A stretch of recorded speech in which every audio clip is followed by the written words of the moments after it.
you said the competition is already heating up. We've seen big companies like Siemens, GE, United Technology. They're already ratcheting up their 3B capabilities.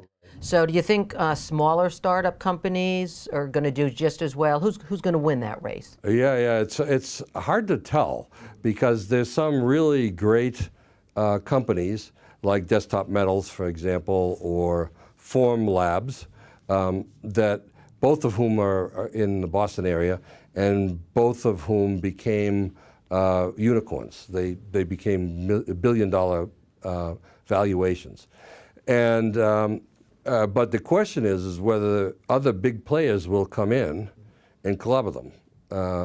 So, you know, I always thought GE messed up, and the reason that they're in so much trouble is that they started down the right path building GE additive, but there were hundreds of more firms that could be bought up.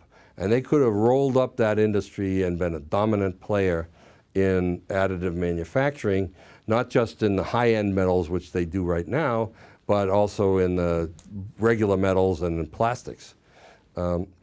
So GE may not do that, but somebody else will. Right. And who knows with GE exactly whether they'll be broken up or not. I'm hoping that they won't be and that they can restart on their the journey that they set off.